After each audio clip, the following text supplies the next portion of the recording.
शासन निर्णय आहे आणि त्याच्यानंतर त्या शासन निर्णयाच्या अनुषंगाने 30 ऑक्टोबर 2025 ला संचालनालय पत्र काढलेलं आहे.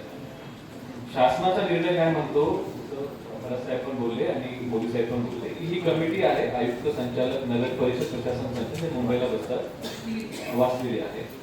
त्यांच्या कार्यकक्षेमध्ये ह्या कमिटीने एक संस्था नेमावी आणि असं म्हटलेलं आहे की राज्यातील ड वर्ग महानगरपालिका यांच्या क्षेत्रातील पथदिवे देखभाल दुरुस्तीबाबत संचालनालयाने तयार केलेल्या निविदा मसुद्यास संमती देणे आणि अंतिम पात्र निविदाधारकास त्याला झाले. म्हणजे 5 नंबरचा क्लॉज अत्यंत महत्वाचा आहे. हा एक क्रिटिकल इश्यू आहे, सभागृहाला कळला पाहिजे. सदर निविदेद्वारे अंतिम होणाऱ्या निविदाधारकासोबत तपशीलवार बाबी व दरानुसार स्वतंत्रपणे करारनामे करून त्यानुसार कार्यवाही करणे सर्व ड वर्ग महानगरपालिका व सर्व नगरपालिका यांना बंधनकारक आहे. आता आयुक्त म्हणून माझं काम काय आहे, कायदा आणि शासन निर्णयाचा अंमलबजावणी झाली पाहिजे.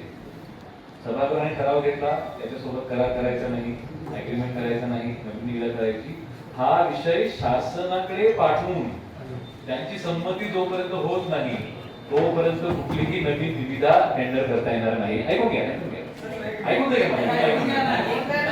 त्यासाठी मग मी देशमुख साहेब असतील, अब्दुल खरात साहेब असतील, कलेक्टर साहेब असतील, आपल्यालाही विनंती करेल, तुम्ही सांगा आज हे रद्द करा, काही अडचण नाही, आपण उद्या परवा 2 दिवसात ठराव पाठवून शासनाला पाठवूया.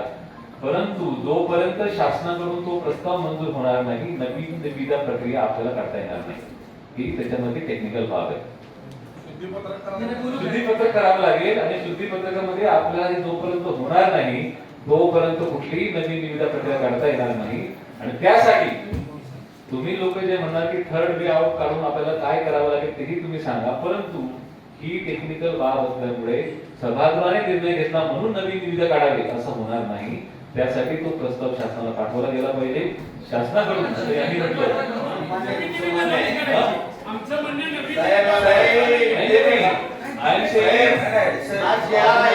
की या प्रस्तावाचा आपल्याला तिथून पाठपुरावा करून तिथून मंजुरी घ्यावी लागेल, मग परत पुढची प्रक्रिया होणार. 15 दिवस जातील पण चांगलं निर्णय होईल. पण इतकं सोपं नाही. शासन